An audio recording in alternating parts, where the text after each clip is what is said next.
ನಮಸ್ಕಾರ ಗೆಳತಿ ದಿನಚರಿಗೆ ನಿಮ್ಮೆಲ್ರಿಗೂ ಸ್ವಾಗತ. ಪ್ರೋಟೀನ್ ಪೌಡ್ರದ್ದು ವಿಡಿಯೋನ ಕೇಳ್ತಾ ಇದ್ರಿ. ಇವತ್ತು ಮಾಡಿ ನಿಮಗೆ ತೋರಿಸ್ತೀನಿ 2 ಥರದ್ದು ಪ್ರೋಟೀನ್ ಪೌಡ್ರು. ಸುಮಾರು ಒಂದು 4-5 ವರ್ಷ ನಾನು ಅದನ್ನು ಯೂಸ್ ಮಾಡಿದ್ದೀನಿ. ನನಗಂತೂ ಒಳ್ಳೆ ರಿಸಲ್ಟ್ ಬಂದಿದೆ. ನಿಮಗೆ ಬೇಕಾದರೆ ನೀವು ಅದನ್ನು ಮಾಡಿಕೊಂಡು ಟ್ರೈ ಮಾಡಿ. ಚಿಕ್ಕ ಮಕ್ಳಿಗೂ ಕೂಡ ಕೊಡ್ಬೋದು. ಅದೊಂದು ರೀತಿ ಹೆಲ್ದಿ ರೆಸಿಪಿನೇ. ಮತ್ತು ಮನೇಲಿರುವಂಥ ಇಂಗ್ರೀಡಿಯೆಂಟ್ಸ್ನ ಯೂಸ್ ಮಾಡಿಕೊಂಡೇ ಮಾಡೋದ್ರಿಂದ ಯಾರು ಬೇಕಾದರೂ ಯೂಸ್ ಮಾಡ್ಬೋದು.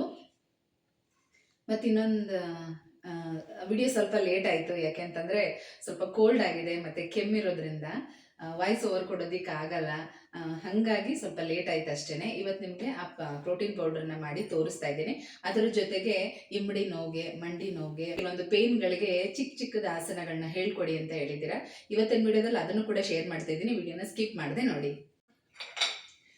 ಇದಕ್ಕೆ ಬೇಕಾಗಿರೋದು ಇದಿಷ್ಟೇ 4 ಇಂಗ್ರೀಡಿಯೆಂಟ್ಸು: ಒಣಖರ್ಜೂರ ಮತ್ತು ಬಾದಾಮಿ, ಕೆಂಪು ಕಲ್ಸಕ್ಕರೆ. ಇದಕ್ಕೆ ಬೇಕಾಗಿರೋದು ಈ 4 ಇಂಗ್ರೀಡಿಯೆಂಟ್ಸು: ಒಣಖರ್ಜೂರ, ಬಾದಾಮಿ ಮತ್ತು ಕೆಂಪು ಕಲ್ಸಕ್ಕರೆ. ಕೆಂಪು ಕಲ್ಸಕ್ಕರೆ ಸಿಗಲಿಲ್ಲ ಅಂದರೆ ಬಿಳಿ ಕಲ್ಸಕ್ಕರೆನೂ ಕೂಡ ತೊಗೋಬೋದು. ಮತ್ತು ನೋಡಿ, ಜಾಕಾಯಿ ಈ ಥರ ಇರುತ್ತೆ. ಇದು ಇಷ್ಟೊಂದು ಬೇಕಾಗಿಲ್ಲ, 1 ಪೀಸ್ ಕೊಡಲ್ಲ ಅಂತ ಹೇಳಿದ್ದಕ್ಕೆ ಇದನ್ನು 10 ಗ್ರಾಮ 20 ಗ್ರಾಮ ಬರುತ್ತೆ ಅಂತ ಹೇಳಿದ್ರು. 2 ಕಾಯಿ ಬಂದಿದೆ, ಇದನ್ನು ತರಿಸ್ಕೊಂಡಿದ್ದು. ಈಗ ಇದನ್ನು ಯಾವ ಥರ ನಾವು ರೆಡಿ ಮಾಡ್ಕೋಬೇಕು ಅಂತ ನಿಮಗೆ ತೋರಿಸ್ತೀನಿ. ನೋಡಿ, ಈ ಥರ ಇರುತ್ತಲ್ಲ, ಈ ಜಾಕಾಯಿನ ಹಿಂಗೆ ಸ್ವಲ್ಪ ಅದನ್ನು ಕುಟ್ಟಿ ಈ ಥರ ಪುಡಿ ಮಾಡ್ಕೋಬೇಕು. ಇದ್ರ ನಮಗೆ ಇಷ್ಟೂ ಯೂಸ್ ಆಗಲ್ಲ. ಇದು ಒಂದ್ಸಲ ತೊಗೊಂಡ್ರೆ ನಮಗೆ ಸುಮಾರು ಟೈಮ್ ಯೂಸ್ ಆಗುತ್ತೆ. ನೋಡಿ, ಇಷ್ಟು ಇದನ್ನು ಈ ಥರ ಪುಡಿ ಮಾಡ್ಕೋಬೇಕು. ನಾನು ಒಂದನ್ನು ಮಾತ್ರ ಪುಡಿ ಮಾಡ್ಕೊಂಡಿದ್ದೀನಿ, ಇನ್ನೊಂದು ಹಾಗೆ ಇಟ್ಟಿದ್ದೀನಿ. ಮತ್ತು ಕೆಂಪು ಕಲ್ ಸಕ್ಕರೆನೂ ಕೂಡ ಅಷ್ಟೇ. ಈ ಥರ ಡೈರೆಕ್ಟಾಗಿ ಮಿಕ್ಸಿಗೆ ಜಾರ್ಗೆ ಬೇಡ ಅಂಥೇಳಿ ಈ ಥರ ಸ್ವಲ್ಪ ಪುಡಿ ಮಾಡ್ಕೊಂಡಿದ್ದೀನಿ. ಈಗ ಈ ಖರ್ಜೂರನ ಕಟ್ ಮಾಡಿಕೊಂಡು ಇದ್ರೊಳಗಡೆ ಇರೋಂಥ ಬೀಜನ ತೆಗಿಬೇಕು. ಸಖತ್ ಗಟ್ಟಿ ಐತೆ ಇದು. ಒಣಗಿದ ಖರ್ಜೂರ ಮತ್ತು ಬಾದಾಮಿನ ಸ್ವಲ್ಪ ನೀರಲ್ಲಿ ತೊಳೆದ್ಬಿಟ್ಟು ಒಂದು ಒಣಗಿದ ಬಟ್ಟೆ ಮೇಲೆ ಹಾರಾಕ್ಬಿಡಿ. ನೀರೆಲ್ಲ ಡ್ರೈ ಆದಮೇಲೆ ಈ ರೀತಿ ಕಟ್ ಮಾಡಿ ಒಳಗಿರೋ ಬೀಜನ ತೆಗಿಬೇಕು. ಗಟ್ಟಿ ಅನಿಸುತ್ತೆ.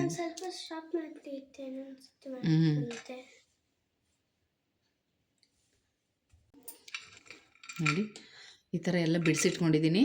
ಇನ್ನೂ ಬೇಕಾದರೆ ಸಣ್ಣದಾಗಿ ಕಟ್ ಮಾಡ್ಕೋಬೋದು, ಇಲ್ಲಾಂದರೆ ಇಷ್ಟು ಕಟ್ ಮಾಡ್ಕೊಂಡು ಬೀಜ ತೆಗೆದ್ರೆ ಸಾಕು. ನಾವು ಮಿಕ್ಸಿಗೆ ಗ್ರೈಂಡ್ ಮಾಡೋದಕ್ಕೆ ಹಾಕೋಬೋದು. ಮತ್ತು ಕೆಂಪು ಕಲ್ ಸಕ್ಕರೆ ಈ ಥರ. ನೋಡಿ, ಇದರಲ್ಲಿ ಜಾಕಾಯಿನ ಎಷ್ಟು ಹಾಕೋಬೇಕು ಅಂತ ನಿಮಗೆ ತೋರಿಸ್ತೀನಿ. ನೋಡಿ, ಇಷ್ಟೇ, ಒಂದು ಸಣ್ಣ ಅಡಿಕೆ ಗಾತ್ರ ಇಷ್ಟು ಹಾಕ್ಕೊಂಡ್ರೆ ಸಾಕು. ಯಾಕಂದರೆ ಇದು ತುಂಬ ಸ್ಮೆಲ್ಲು, ತುಂಬ ಘಾಟಿರುತ್ತೆ. ಹಾಗಾಗಿ ಇಷ್ಟು ಹಾಕ್ಕೊಂಡ್ರೆ ಸಾಕು. ಇದಕ್ಕೆ ಒಂದು ಒಳ್ಳೆ ಫ್ಲೇವರ್ ಇರುತ್ತೆ ಮತ್ತು ಜೀರ್ಣಕ್ರಿಯೆ ಚೆನ್ನಾಗಾಗುತ್ತೆ. ನಿಮಗೆ ಪರವಾಗಿಲ್ಲ, ನಮಗೆ ಇದ್ರ ಸ್ಮೆಲ್ಲು ಏನು ಆ ಥರ ಅನಿಸಲ್ಲ ಅನ್ನೋ ಥರ ಆದರೆ ನೀವು ಇನ್ನೂ ಸ್ವಲ್ಪ ಹಾಕ್ಕೊಳ್ಳಿ. ಬಟ್ ಇಷ್ಟು ಹಾಕ್ಕೊಂಡ್ರೂ ಕೂಡ ಸಾಕು. ಈ 4 ಇಂಗ್ರೀಡಿಯೆಂಟ್ಸು.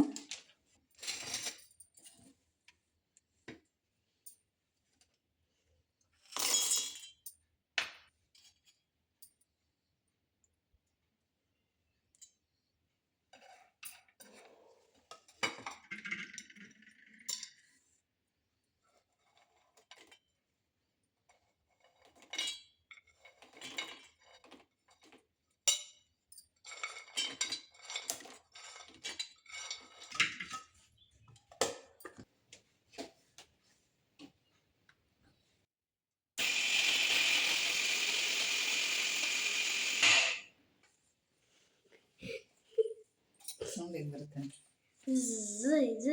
ಅಂತ ಬಂತು. ಪಾಟ್ರ ಆಯ್ತಾತೆ ನಿಜ ಪಡೋಯ್ತು. ನೋಡು ಬಾಚಿನಿ,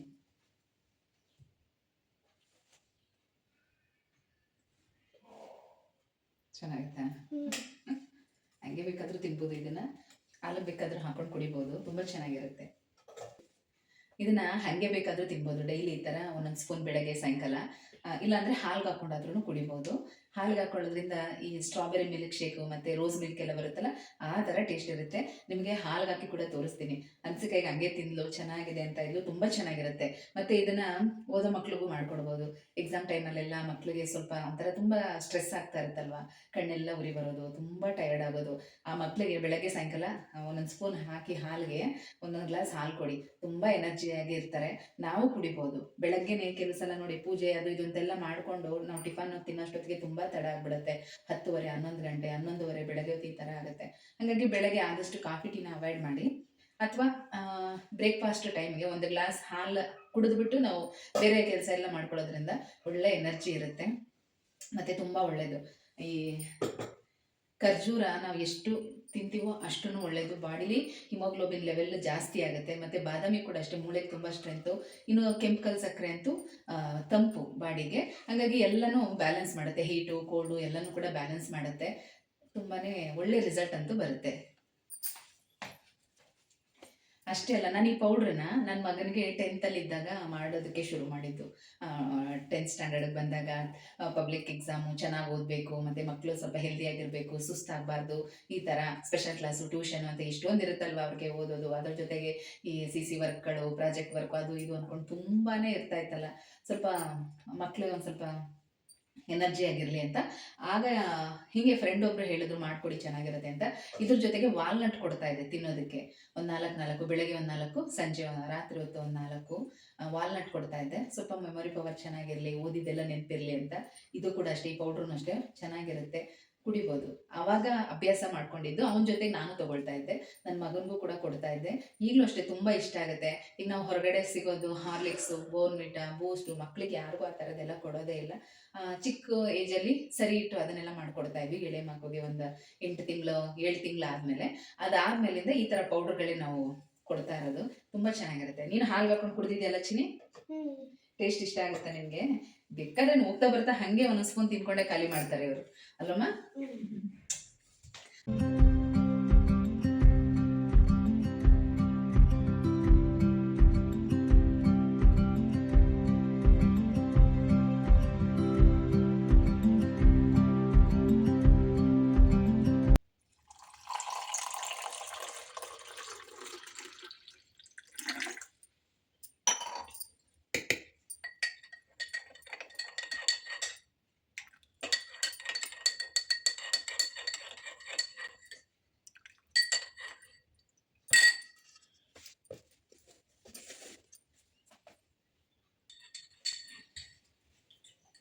ನೋಡಿ, ಈ ಥರ ಬರುತ್ತೆ.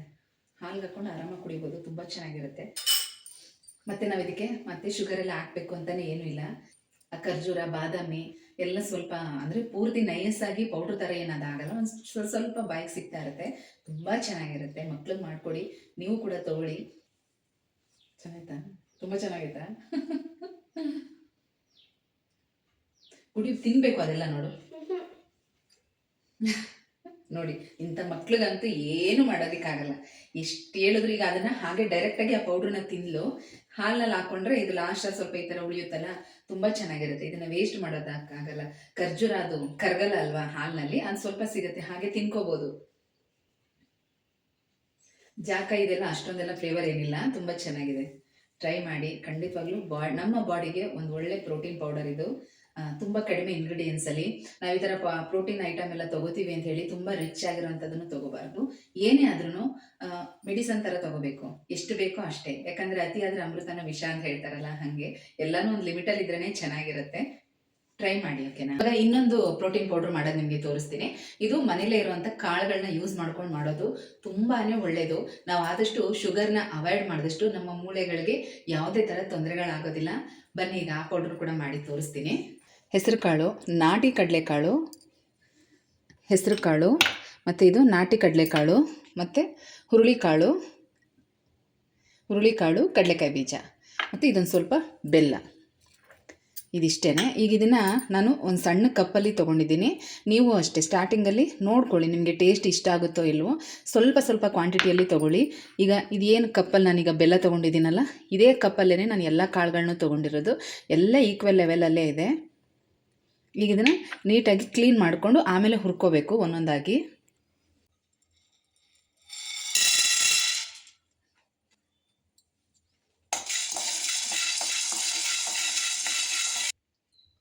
ನೋಡಿ, ಇಷ್ಟು ಫ್ರೈ ಆದರೆ ಸಾಕು. ಚೆನ್ನಾಗೀಗ ಹುರಿದಿದ್ದೀನಿ.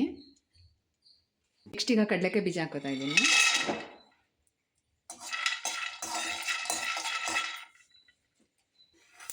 ನೋಡಿ, ಕಡಲೆಕಾಯಿ ಬೀಜನೂ ಕೂಡ ಈ ಥರ ಹುರ್ಕೋಬೇಕು. ಈಗ ಇದು ಕೂಡ ಚೆನ್ನಾಗಿ ಫ್ರೈ ಆಗಿದೆ. ಈಗ ಹೆಸರು ಕಾಳು ಹಾಕೋತಾ ಇದ್ದೀನಿ. ಇದನ್ನ ಇವಾಗ ಹೊಡಿಬೇಕು. ನೋಡಿ, ಇದು ಕೂಡ ಈ ಥರ ಚೆನ್ನಾಗಿ ಫ್ರೈ ಮಾಡ್ಕೊಂಡಿದ್ದೀನಿ. ಈಗ ಹೆಸರು ಕಾಳು ಕೂಡ ಹುರಿದಿದ್ದಾಯಿತು. ಈಗ ಹುರುಳಿ ಕಾಳು ಹಾಕೋತಾ ಇದ್ದೀನಿ.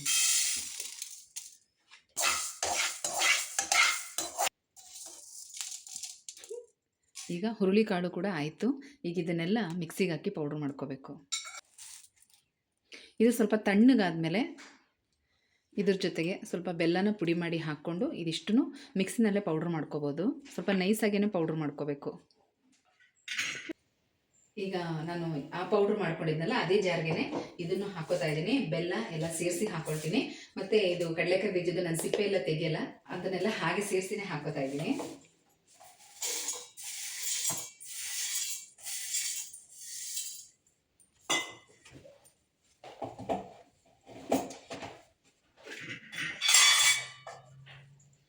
ಮತ್ತು ಅದ್ರ ಜೊತೆಗೆ ಜಾಕಾಯಿ ಒಂದೇ ಒಂದು ಸಣ್ಣ ಅಡಿಕೆ ಅಷ್ಟು.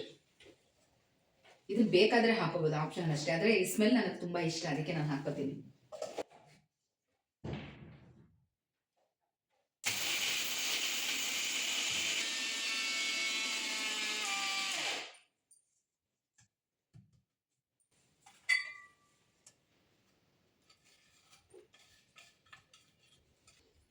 ನೋಡಿ, ಈ ಥರ ಆಗಿದೆ ಇದು ಪೌಡರು. ಇದು ನಾವು ಹುರಿದ್ಬಿಟ್ಟು ಮಾಡಿರ್ತೀವಲ್ಲ, ಒಂದು ಸ್ವಲ್ಪ ಗಾಳಿಗೆ ಆರಿಸ್ಬೇಕು. ಮತ್ತು ಮಿಕ್ಸಿನಲ್ಲಿ ತುಂಬ ನೈಸಾಗಿ ಏನು ಪೌಡ್ರ್ ಆಗೋದಿಲ್ಲ ಇದು. ನೋಡಿ, ಇಷ್ಟಿದ್ರೂ ಸಾಕು, ಪರವಾಗಿಲ್ಲ, ಏನು ತೊಂದರೆ ಇಲ್ಲ. ನಿಮಗೆ ತುಂಬ ನೈಸಾಗಿ ಪೌಡ್ರ್ ಬೇಕು ಅಂತಂದರೆ ಮಾಡ್ಕೊಳ್ಳಿ, ಅಥವಾ ಮಿಲ್ಲಿಗೂ ಕೂಡ ಹಾಕಿಸ್ಕೊಂಡು ಬರ್ಬೋದು. ಸ್ವಲ್ಪ ಜಾಸ್ತಿ ಕ್ವಾಂಟಿಟಿನಲ್ಲಿ ನೀವೇನಾದರೂ ಮಾಡಿಕೊಂಡ್ರೆ ಮಿಲ್ಲಿಗೂ ಕೂಡ ಹಾಕಿಸ್ಕೊಂಡು ಬರ್ಬೋದು. ಜಸ್ಟ್ ನಾನು ಒಂದು ಸಣ್ಣ ಕಪ್ಪಲ್ಲಿ ತೊಗೊಂಡಿದ್ದು ನೋಡಿ, ಅದೇ ಎಷ್ಟು ಪೌಡ್ರ್ ಆಗಿದೆ ಅಂತ.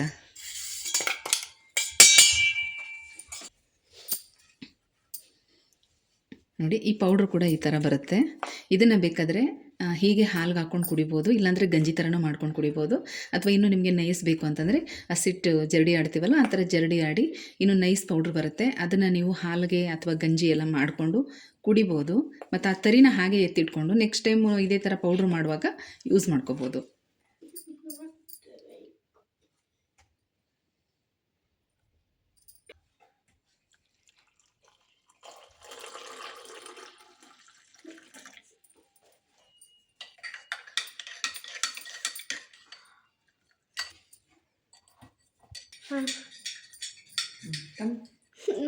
ಅಲ್ಲಿ ಬಾ, ಟೇಸ್ಟ್ ಮಾಡಿ.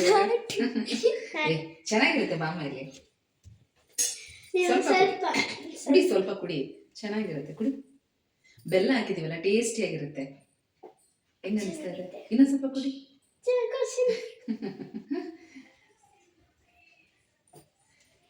ಇದ್ರದ್ದು ಟೇಸ್ಟ್ ಇಷ್ಟ ಆಗಲ್ಲ ಅವ್ರಿಗೆ, ಯಾಕೆಂದರೆ ಇದು ಹೆಸರು ಕಾಳು ಹಾಕಿರ್ತೀವಲ್ಲ, ಅದೊಂದು ಸ್ವಲ್ಪ ಒಗ್ರದ್ದು ಟೇಸ್ಟ್ ಬರುತ್ತೆ. ಬಟ್ ತುಂಬ ಚೆನ್ನಾಗಿರುತ್ತೆ, ಬೆಲ್ಲ ಹಾಕಿರ್ತೀವಲ್ಲ, ಚೆನ್ನಾಗಿರುತ್ತೆ. ಈಗೆಲ್ಲ ಮಾಲ್ಟ್ ಪೌಡರು ಮತ್ತು ಹೆಲ್ತ್ ಪೌಡರು ಅದು ಇದು ಅಂತೆಲ್ಲ, ಮತ್ತು ಹೆಲ್ತ್ ಮಿಕ್ಸು, ಪ್ರೋಟೀನ್ ಪೌಡರು ಎಲ್ಲ ಮಾಡ್ತಾರಲ್ವ, ಅದೇ ಥರ ಇದು ನಮ್ಮ ಮನೆಯಲ್ಲಿ ಸಾಂಬಾರಿಗೆ ಯೂಸ್ ಮಾಡುವಂಥ ಕಾಳುಗಳನ್ನ ಯೂಸ್ ಮಾಡ್ಕೊಂಡು ಮಾಡೋದು ತುಂಬ ಚೆನ್ನಾಗಿರುತ್ತೆ. ಮತ್ತು ಇದರಲ್ಲಿ ಬೆಲ್ಲ ಹಾಕಿರೋದ್ರಿಂದ ಅದು ಕೂಡ ಒಳ್ಳೆ ಕ್ಯಾಲ್ಶಿಯಂ ಸಿಗುತ್ತೆ ಬಾಡಿಗೆ. ಮತ್ತು ಇನ್ನೊಂದೇನೆಂದರೆ ಆದಷ್ಟು ಸುಣ್ಣನ ಯೂಸ್ ಮಾಡಬೇಕು ಅಂತ. ಸುಣ್ಣ ಅಂದರೆ ಎಲೆ ಅಡಿಕೆ ಜೊತೆ ಹಾಕೊಳ್ತೀವಲ್ಲ, ಆ ಥರ ಸುಣ್ಣ ಅದು ನಾವು ತಗೊಳ್ಳೋದ್ರಿಂದನೂ ಮೂಳೆಗೆ ತುಂಬ ಸ್ಟ್ರೆಂತ್ ಇರುತ್ತೆ. ಬಟ್ ಬೆಲ್ಲಕ್ಕೂ ಕೂಡ ಸುಣ್ಣ ಸೇರಿಸ್ತಾರೆ, ಇದು ನಿಮಗೆ ಗೊತ್ತಿದೆ ಅಂದ್ಕೊಳ್ತೀನಿ. ಹಾಗಾಗಿ ಬೆಲ್ಲನ ಹೆಚ್ಚಾಗಿ ಯೂಸ್ ಮಾಡೋದು ತುಂಬಾ ಒಳ್ಳೆಯದು. ಸಕ್ಕರೆನ ಅವಾಯ್ಡ್ ಮಾಡಬೇಕು.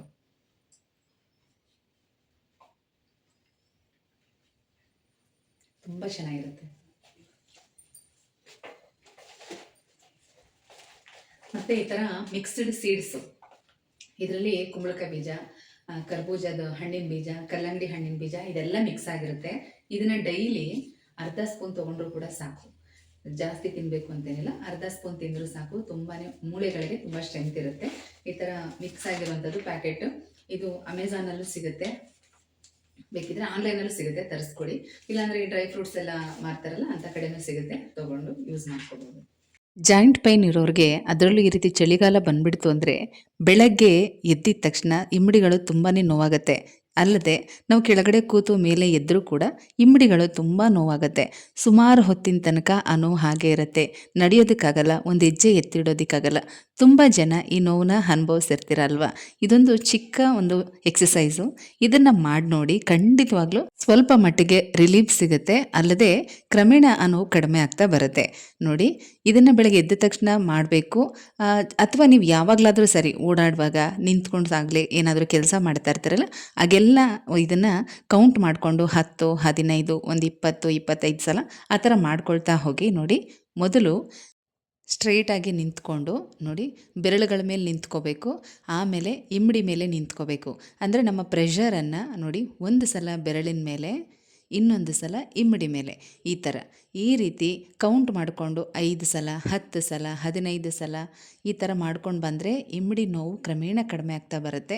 ಮತ್ತು ಇದು ಅಭ್ಯಾಸ ಆಗೋದ್ರೆ ಬೆಳಗ್ಗೆ ಎದ್ದ ತಕ್ಷಣ ಇಮ್ಮಡಿ ನೋವು ಬರುತ್ತಲ್ಲ, ಆ ಥರ ನೋವು ಕೂಡ ಬರೋದಿಲ್ಲ. ಹಾಗೆ ಮಕ್ಕಳಿಗೆ ನೆನಪಿನ ಶಕ್ತಿ ಚೆನ್ನಾಗಿರಬೇಕು. ಇದು ದೊಡ್ಡವರು ಮಾಡ್ಬೋದು, ಚಿಕ್ಕವರು ಮಾಡ್ಬೋದು. ಅದರಲ್ಲೂ ಓದೋ ಮಕ್ಳಿಗಂತೂ ತುಂಬಾ ಹೆಲ್ಪ್ ಆಗಿರುತ್ತೆ. ಇದನ್ನು ಗಣಪತಿ ನಮಸ್ಕಾರ ಅಂತ ಹೇಳ್ತಾರೆ. ನೋಡಿ, ಬಲಗೈಯಿಂದ ಎಡಗಡೆ ಕಿವಿ ಹಿಡ್ಕೋಬೇಕು. ಎಡಗೈಯಿಂದ ಬಲಗಡೆ ಕಿವಿಯನ್ನು ಈ ಥರ ಕಿವಿಯ ತುದಿಯನ್ನು ಈ ರೀತಿ ಹಿಡ್ಕೊಂಡು ಓಂ ಗಂ ಗಣಪತಿಯೇ ನಮಃ ಅಂತ ಹೇಳಿಕೊಂಡು 21 ಬಸ್ಕಿ ಹೊಡಿಬೇಕು. ಈ ರೀತಿ ಮಾಡೋದ್ರಿಂದ ನಾವು ಕೂತು ಏಳುವಾಗ ಕಿವಿಯನ್ನು ಜಗ್ಗದಾಗುತ್ತೆ ನಮ್ಮ ಕೈಯಿಂದ. ಇದರಿಂದ ನಮ್ಮ ಬ್ರೈನಲ್ಲಿರೋ ನರಗಳೆಲ್ಲ ಆ್ಯಕ್ಟಿವ್ ಆಗುತ್ತೆ. ನೆನಪಿನ ಶಕ್ತಿ ತುಂಬಾ ಚೆನ್ನಾಗಿರುತ್ತೆ. ಇದನ್ನು ಪ್ರತಿದಿನ ಬೆಳಗ್ಗೆ ಹೊತ್ತು ಮಾಡಬೇಕು. ತುಂಬ ಒಳ್ಳೆಯದು. ಓದೋ ಮಕ್ಕಳು ಮತ್ತು ದೊಡ್ಡವರು ಎಲ್ಲರೂ ಕೂಡ ಮಾಡ್ಬೋದು. ಟ್ರೈ ಮಾಡಿ. ನೆನಪಿನ ಶಕ್ತಿ ತುಂಬಾ ಚೆನ್ನಾಗಿರುತ್ತೆ. ಇವತ್ತಿನ ಈ ವಿಡಿಯೋ ನಿಮಗೆ ಸ್ವಲ್ಪನಾದರೂ ಇಷ್ಟ ಆಗಿದರೆ ತಪ್ಪದೆ ಕಮೆಂಟಲ್ಲಿ ತಿಳಿಸಿ, ಆಯಿತಾ?